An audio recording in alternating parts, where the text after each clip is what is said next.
दोस्तों, स्वागत है आपका फिर से हमारे YouTube channel real TV for Indian में। जहां एक तरफ मालदीव छोटा सा मुस्लिम देश होकर भी भारत से भिड़ रहा है, वहीं दूसरी तरफ भारत की इकोनॉमी इतनी तेजी के साथ आगे बढ़ रही है कि वह चीन को भी टक्कर देने के लिए तैयार है।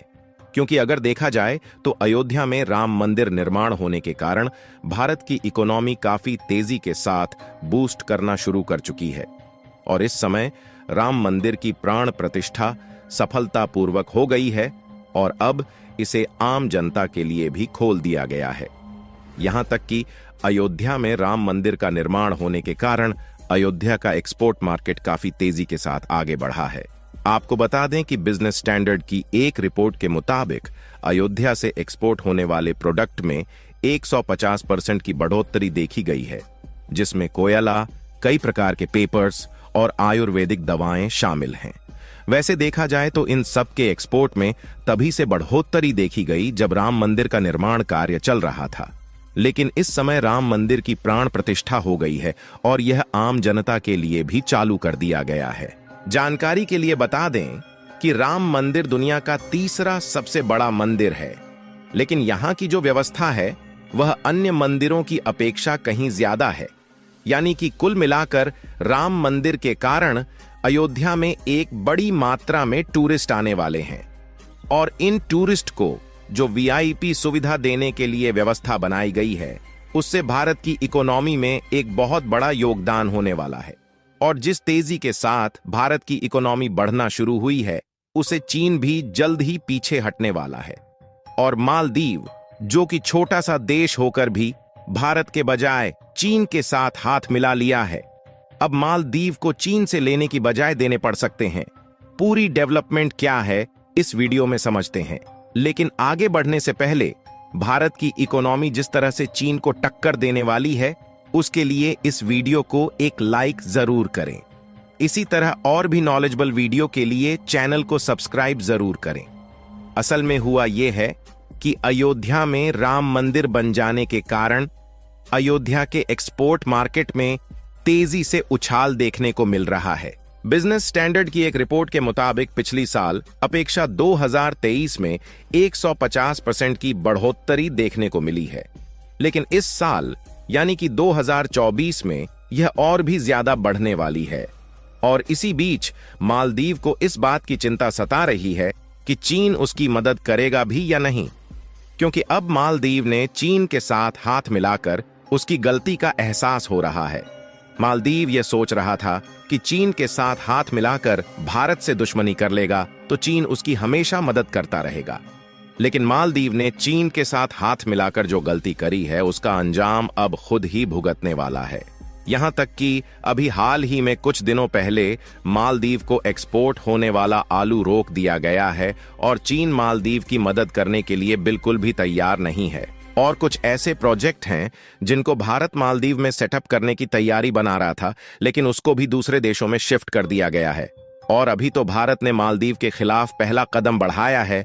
अगर भारत पूरी तरह से मालदीव को एक्सपोर्ट होने वाले फूड प्रोडक्ट रोक देता है तो मालदीव के खाने के लाले पड़ सकते हैं।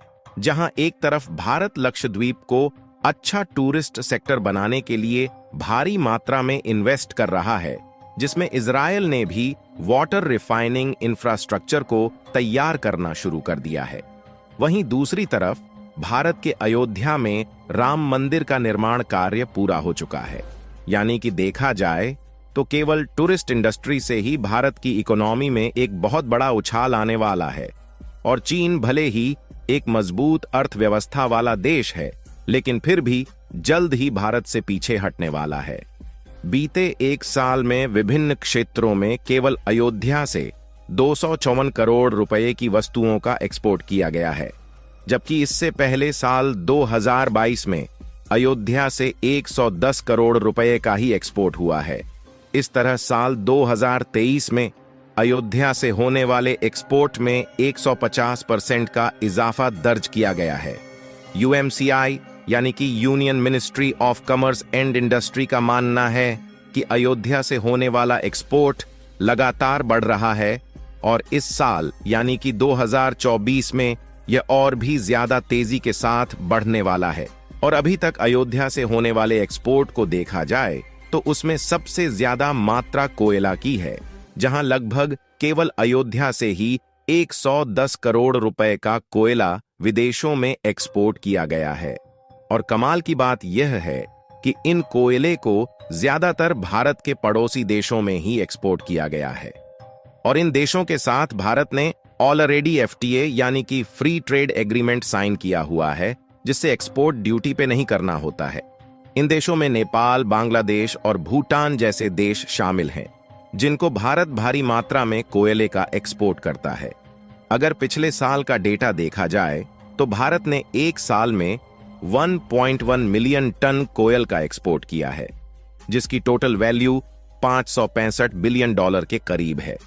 यानी कि आप देख सकते हैं कि भारत केवल कोयले का एक्सपोर्ट करके एक बड़ी मात्रा में प्रॉफिट जनरेट करता है। और जिस तरह से भारत की इकोनॉमी तेजी के साथ आगे बढ़ रही है, वैसे वैसे मालदीव को भारत से दुश्मनी लेने का पछतावा हो रहा है। और भले ही मालदीव के राष्ट्रपति मोहम्मद मुइज्जू ने चीन के साथ हाथ मिला लिया है, लेकिन अब उनको भी इस बात का अंदाजा हो चुका है कि उन्होंने कितनी बड़ी गलती की है। इसके अलावा जब से भारत के खिलाफ मालदीव और चीन मिलकर खिचड़ी पकाना शुरू किए हैं, तो भारत ने डायरेक्टली नहीं लेकिन इनडायरेक्टली चीन और मालदीव पर एक्शन लेने की प्रक्रिया को शुरू कर दिया है। क्योंकि कुछ दिनों पहले जहां भारत ने मालदीव में सेटअप होने वाले कुछ प्रोजेक्ट को शिफ्ट किया और मालदीव को होने वाले अंडे और आलू के एक्सपोर्ट पर रोक लगाया, वहीं दूसरी तरफ भारत ने चीन से इंपोर्ट होने वाले पेपर बोर्ड पर इंपोर्ट ड्यूटी को पहले से ज्यादा बढ़ा दिया। क्योंकि भारत में कागज प्रोडक्ट की ज्यादा रिक्वायरमेंट होने के कारण हम चीन से भारी मात्रा में पेपर बोर्ड इंपोर्ट करते हैं। चीन के अलावा जापान और साउथ कोरिया ऐसे देश हैं जो भारत में पेपर बोर्ड एक्सपोर्ट करते हैं, लेकिन मेजरली चीन से सबसे ज्यादा पेपर बोर्ड भारत में ही इंपोर्ट किया जाता है। और इसीलिए भारत ने पेपर बोर्ड के इंपोर्ट पर इंपोर्ट ड्यूटी को पहले से ज्यादा बढ़ा दिया। IPMA यानी कि इंडियन पेपर मैन्युफैक्चरर्स एसोसिएशन का कहना है कि पेपर बोर्ड पर जो पहले इंपोर्ट ड्यूटी 10% थी, अब उसे बढ़ाकर 25% किया जा रहा है। यानी कि देखा जाए तो अब चीन को भारत में पेपर बोर्ड एक्सपोर्ट करने के लिए 25% इंपोर्ट ड्यूटी पे करना होगा। अभी तो भारत ने चीन के खिलाफ शुरुआत की है, आगे चलकर कुछ अन्य प्रोडक्ट पर भी इंपोर्ट ड्यूटी बढ़ाई जा सकती है, जिसको सबसे ज्यादा चीन भारत में एक्सपोर्ट करता है।